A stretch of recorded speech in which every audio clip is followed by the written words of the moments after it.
Hello, my name is Jason Barber. I'm located in southern Middle Tennessee. I'm an owner and operator of a 100-acre family farm.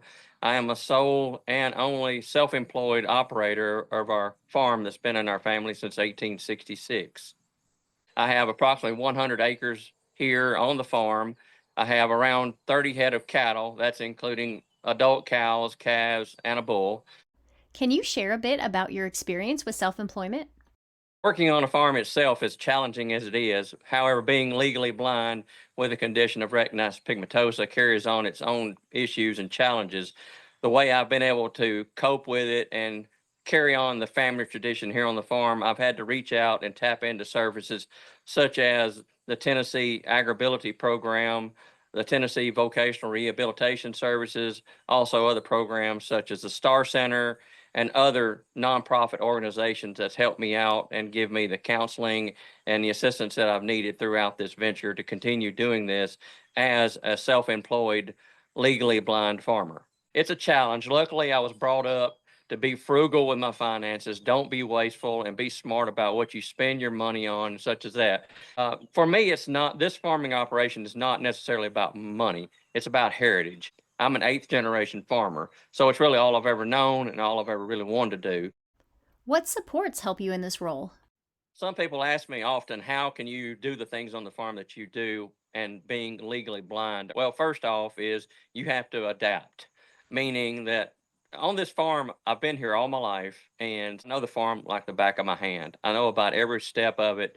So, trying to maintain this independently, self employed, is to tap in the use of assistive technologies. My smartphone, using certain applications such as Seeing AI, Be My Eyes, now with the integration of AI, Chat GPT. It's just so many technologies out there. And I tell people a lot of times that with the vision loss, when this journey started with me by myself, uh, it was going to be a challenge trying to find the technology to do the things on the farm that I need to do, such as recognizing my livestock cattle tag numbers and things like that, reading manuals for my equipment.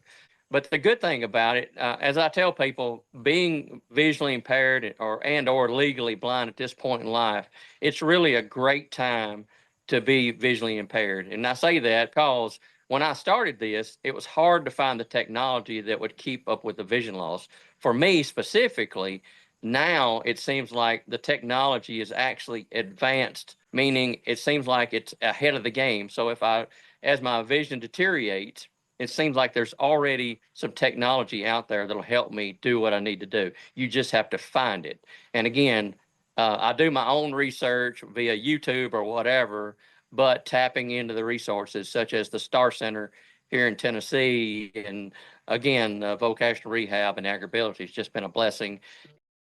What are some financial considerations to keep in mind with self employment?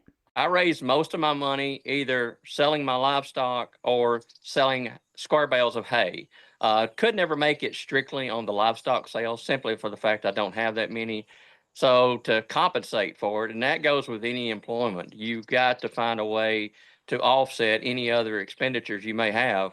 So if I don't make enough money selling my cattle, and if that's all I had, then I don't know that I could really carry it on.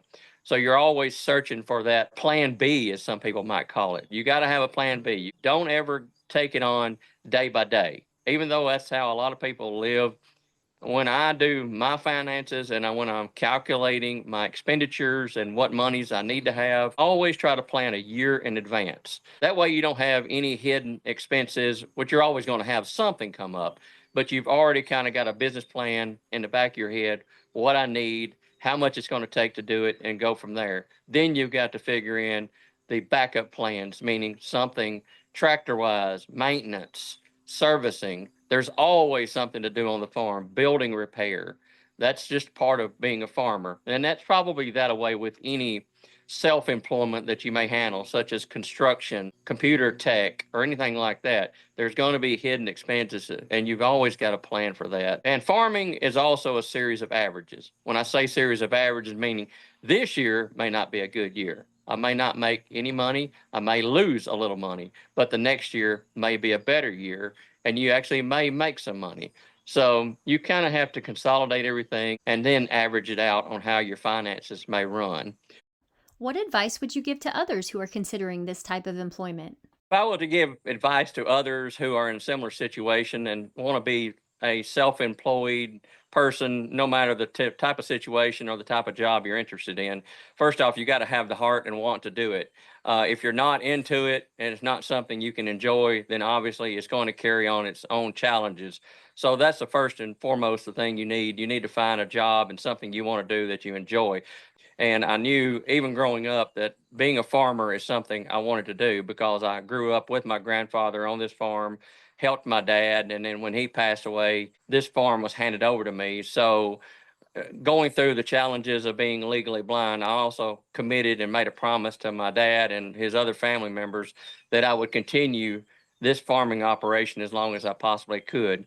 And everything that I do, it's challenging, and that's not to say that self-employed and being disabled is one thing, but you also have to, and it's difficult for me to swallow your pride and ask for help.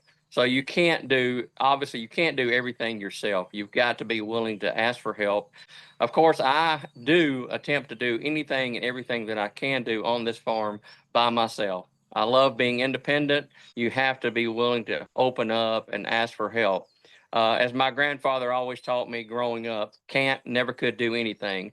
So first off, if you say that you can't do it, then you might as well just throw in your towel now, and because you've not got the mindset to do it.